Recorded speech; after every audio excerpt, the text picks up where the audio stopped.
período de 60 e 70, eu acho que tem uma música que a Elis Regina canta, que é Aos Nossos Filhos, que se você ouve a letra, é uma música que me toca pra cacete.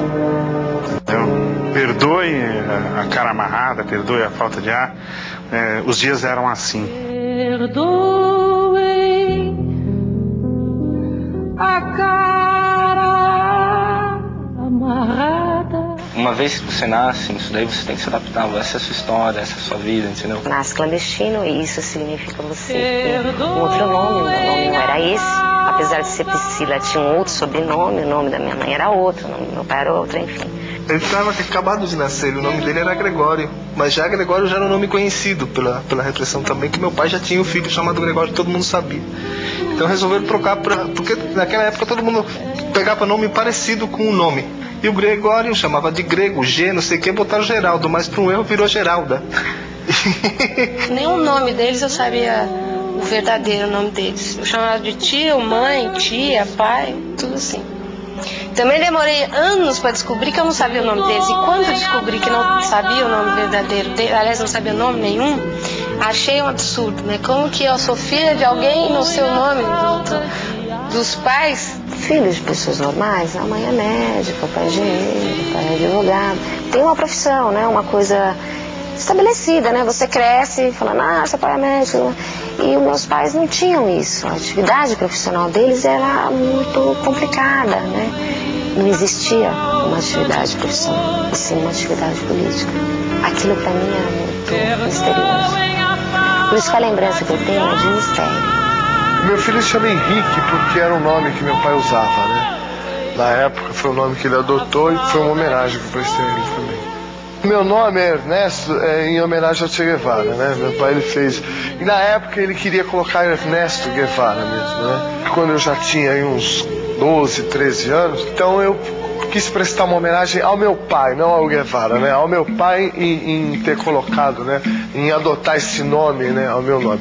Inclusive, tudo que é relacionado a mim que eu posso colocar em Guevara, eu coloco. Eu tinha essa consciência de que eu estava vivendo uma situação muito especial. De que nós morávamos num andar especial do Hotel Habana Libre, onde só tinha guerrilheiro com filho de guerrilheiro.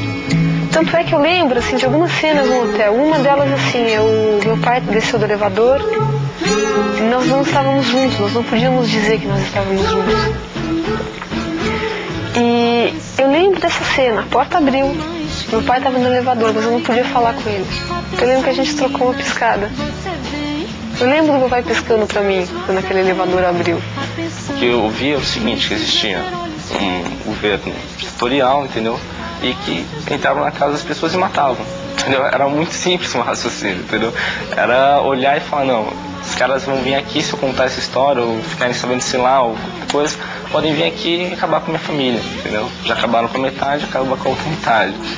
O mundo, de repente, estava dividido entre o mal e o bem. Ela contou que tinha os militares e que eles não gostavam da gente. E até hoje, assim, eu sonho com guerra, eu tenho essa coisa da guerra na minha cabeça. Eu não lembro qual é a referência que me davam dela. São coisas, na verdade, de fotos. É uma coisa com aquela lembrança construída. Por isso que a minha lembrança de infância é uma lembrança extremamente agradável. O que não é, eu não lembro. Eu já perguntei muitas vezes certas coisas e ela já explicou e eu esqueço, vou lá e pergunto de novo. Uma coisa que não sei se eu devo falar.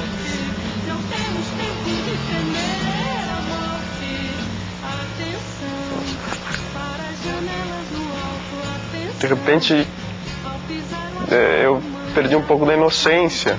Aos 7 anos, é muito cedo isso. E aí eu só vi esse rapaz que eu jamais vou me esquecer do rosto. Eu sou muito boa fisionomista, muito boa mesmo, tenho uma memória incrível. Ele chegou perto do meu pai, pôs a arma na cabeça e atirou. E ele é morto ali e você fica assim, meu Deus, será que é isso mesmo que aconteceu? Será que eu estou vivendo em outro planeta? Ou será que eu estou imaginando isso tudo que aconteceu? Porque foi assim um assassinato brutal, foi uma coisa assim que eles chegaram, foi muito rápido. E de uma das janelas com grade tinha uma pessoa que me chamava pelo nome, Edson. E quando eu olhei assim, eu reconheci na fisionomia a minha mãe, mas ao mesmo tempo eu olhava e falava, não é a minha mãe. Eu não reconheci minha mãe. Uma coisa muito difícil, porque ela tinha apanhado tanto que estava deformada. Então para mim era um ser, não era minha mãe. Você estava tendo contato com uma estranha, não era sua mãe, era uma massa, né? Toda quebrada, com o rosto sem dente, toda arrebentada, não era sua mãe. Ela não conseguia nem ter a voz, né, de mãe. Tortura é uma coisa que ela é muito sacana porque você leva pro resto da vida, né?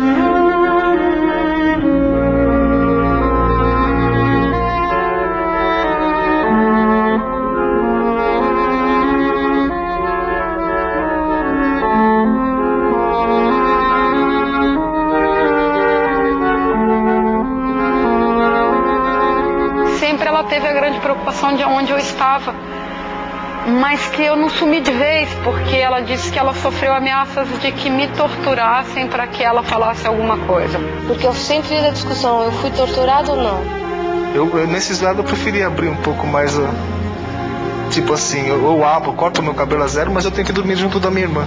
Meu irmão era mais revoltado, ele falava, nem corta o cabelo e tem que dormir junto também, né? Então a gente bateu, realmente não sei até que ponto eles deixavam que a gente fizesse aquilo, até que ponto eles não conseguiam fazer outras coisas, mas a gente conseguiu manter o núcleo lá, né? Nunca nos separamos, a gente dormia, minha irmãzinha dormia no berçário, a gente dormia embaixo da cama dela. Eles levaram a gente pro Juizado de Menores. Juizado de Menores, em Tatuapé. E ali eles criaram aquela imagem assim da gente, parecia que a gente era assim um bandido assim de alta periculosidade. E eles falavam para as crianças que estavam lá, olha, esses aí são terroristas. Vocês não mexam com eles porque eles são perigosos. Quando minha tia foi lá pegar a gente, a primeira vez que a gente viu ela, chegou uma tia minha e um tio, os dois juntos. Aí não é ele. Eles falaram, não, o Vladimir é lá. Eu cheguei, nunca vi essa pessoa. Mas ela é teu tia, não conheço. A minha tia começou a chorar, a pessoa que tinha feito o lavagem cerebral, sei lá, que já ela tinha esquecido, que a gente tinha esquecido ela. Mas ela não é tua tia? Não é, não conheço, nunca vi. Aí depois, no outro dia mesmo, logo seguido, no outro dia minha tia veio. Aí contou toda a tua história, tua mãe tá presa, a gente veio aqui, bababá, já todo mundo sabe tudo. Falou, pode falar quem você é, pode falar quem eu sou. Ela falou, tudo bem, então ela é minha tia, eu sou. Aí a gente saiu. A gente saiu de lá. Na noite que meu pai morreu, eu tive uma febre muito grande, muito alta. Eu tive quase 42, 41 graus de febre, uma coisa assim violentíssima. Fui parar no pronto-socorro. Foi a noite que ele morreu. Naquele momento, minha mãe, para me proteger um pouco, não deixava as coisas muito claras. Falava, seu pai morreu num acidente. Só que meu irmão estava junto e ele já sabia do que tinha acontecido. E na hora ele falou, não, o nosso pai foi morto, foi assassinado. Isso no dia do enterro. Enquanto vocês estavam lá em São Sebastião, vocês foram presos, você viu, teu tio foi preso também, que era irmão do meu pai. E aconteceu que teu pai foi preso e mataram ele. Sim, falou na lata, assim. A cena da gente pegando o ônibus, porque é longe, né? Tá, pega o ônibus, aí sobe aquela ladeira, aí chega no presídio, aí você passa pela revista, tá? Aí abre a grade, abre a outra grade, aí você entra. Eu levei um saco de pipoca para minha mãe e a mulher abriu o saco de pipoca, enfiou a mão lá dentro assim, e remexeu o saco de pipoca e aquilo me deu uma revolta tremenda, assim. Eu não quis mais dar aquele saco de pipoca para minha mãe, eu joguei aquele saco de pipoca e a lembrança que eu tenho é de que eu bati muito nessa mulher, eu pelo menos tive vontade de fazer isso. Eu comecei a ver que a coisa era meio esquisita quando, por exemplo, o Pinochet derrubou o Salvador Allende. Nós estávamos lá e foi uma correria de louco, né? Então eu falei, tá bem esquisito. Acredito que dentro da minha cabeça de criança, né? Falei, que turismo louco é esse? Que nego vem de tanque de guerra. Porque tanto no Chile quanto na França eu tinha minha identidade. Eu era Marta, filha de um guerrilheiro morto. Eu lembro uma imagem que ficou gravada quando nós entramos, aquela correria pancadaria lá na porta e tava todo mundo torcendo lá na frente, né? O pessoal, todo mundo já dentro da embaixada torcendo porque a gente chegasse lá, né? Todo mundo, nós entramos correndo, aquele pavor todo. Foi a primeira vez que eu senti pavor, assim, senti o clima de estar fugindo, né? Então tem uma carta que está escrita pela minha avó, da maneira que eu falava, em que eu dizia que eu queria vir a São Paulo logo, para ficar no Hotel Apolo, que era do lado do Correio, e daí pegar um táxi e ir no trabalho da Nonola e do Ricardo, tirar eles do trabalho, mas o táxi ia andar muito rápido, que a gente ia pedir pro motorista, e o guarda não ia proibir da gente sair de lá. Então eles iam poder sair daquele trabalho, que era o único trabalho que não deixava a pessoa ir em casa. Meu pai tinha mania de ele sair, quando a vez que ele saía, ele antes de chegar em casa, ele, numa certa distância, ele começava a assobiar. Então quando ele dava a possibilidade dele vir para casa, ele, quando estava na esquina do lugar que a gente estivesse morando naquele dia, ele assobiava, a gente se ligava e saía correndo logo lá para encontrar com ele, é meu pai. Esse assobio eu fiquei escutando uns 10 anos. Eu achava que a sociedade me devia alguma coisa. Porque se não tivessem deixado o golpe acontecer, eu não tinha sofrido isso.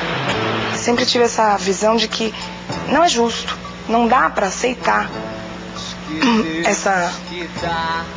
Quer dizer... Ai, difícil. Tirar, assim, a vida, né, o governo. Eu não sei, difícil falar isso. Quero vingar. Quero punir e quero reparar a dor que me impuseram. Da dor, eu acho que a dor era tão grande que eu não tinha como me abrir. Mesmo com amigos, eu acho que se instaurou uma dor muito grande naquele momento. E bom, eu fui para aula e entrei direto para a sala e estudei lá e tal. E deu a hora do recreio. E aí a gente foi pro recreio. E eu tive eu não conseguia descer pro recreio, a verdade era essa. E eu chorava muito, aquilo me angustiava muito, assim. E a diretora achou por bem chamar meus pais. E a minha mãe foi lá. E quando a minha mãe entrou no pátio da escola, de cara ela identificou a semelhança que tinha com o pátio de onde ela estava presa. Na minha escola estudava o filho do Paulo Egídio, ele era muito mais velho. E era uma situação muito tensa. Uma vez ele me chegou no corredor e falou: meu pai não tem nada a ver com a morte do seu pai. Cantar o hino, por exemplo, é uma coisa que eu nunca decorei. Tinha que cantar o hino na escola, né? Fazia fila, punha a mãozinha e ia lá cantar o hino na frente da bandeira. Associava a bandeira todo santo dia daquele lugar. E eu tava chegando em casa, normalmente com um coleguinha de escola, né? Aí eu fui abrir a porta do quarto, tinha uma bandeira vermelha, bem grande na parede. Aí meu colega falou: o que é aquilo, a bandeira da União Soviética? Eu falei: fechar a porta. Eu falei: não, ali é a bandeira do Flamengo, né? E desci, esse é um flash que eu tenho. Eu tentar construir essa imagem, porque eu não sei nada, eu não sei como meu pai era, eu não sei as coisas mais banais. Eu sei o que ele fez e sempre na minha cabeça fica uma coisa grandiosa de herói, porque afinal de contas ele morreu por um ideal e ele estava disposto a isso, enfim, fica aquela coisa gigantesca que até me oprime um pouco. Essa lembrança do meu pai por muito tempo foi até uma imagem fictícia na minha cabeça, não tinha uma imagem formada do rosto dele. Entendeu? Meu pai, pra mim, na minha visão até começo da adolescência, sempre foi, inclusive hoje continua sendo, é um herói, mas na minha infância era um herói de gibi, de historinhas. Com 7, 8 anos eu ganhei uma foto dele com 16 anos, né? Aí mais pra frente, com 16, eu arrumei uma foto dele com 3 anos de idade. Eu não conseguia formar uma imagem de um pai com 16 anos ou um pai com 3 anos, né? Você não consegue. É inconcebível você olhar pra foto de um garoto de 3 anos ou 16 e imaginar que aquela pessoa é seu pai. Isso é muito difícil. Herói não é meu pai, é a minha mãe. Sabíamos que meu pai foi morto, sob tortura. Mas para todos os efeitos legais, não existia, né? Meu pai teria abandonado a família, minha mãe não era viúva. Pouquíssima coisa eu soube do meu pai, né? Então, assim, eu fiquei super contente de saber, de ter uma pessoa assim que me falou alguma coisa do meu pai, né? Porque até então ninguém me falava nada. Minha família, minha avó, minhas tias, meu tio, é como se ele não existisse, né? Até então eu não sabia nada dele. Como ser um pai assim, só fictício, né? Eu fui atrás das pessoas que militaram com ele, eu tentei realmente reconstituir um pai. Assim, agora, isso não resolve. Isso não resolve, assim. Eu tento isso porque é um jeito de eu me entender hoje. Eu fiquei assim, triste, né, pelo que ocorreu, pelo fato de saber que ele nunca mais ia estar voltando, né? E que essa esperança realmente estava acabada, né? Que realmente não podia mais ter expectativa dele estar voltando mesmo. Ninguém me disse, minha mãe morreu. A família inteira, de maneira geral, nunca conversou. Porque eu acho que a família, todo mundo procurou muito. Foi um esforço muito grande de procurar e foi uma frustração muito grande não encontrá-la. E até hoje é difícil você aceitar uma morte que não é material, que você não tem mais que isso, mais que essa imaterialidade da morte.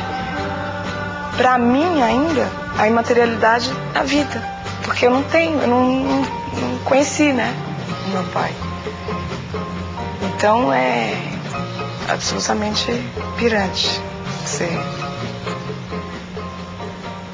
tentar, por um lado,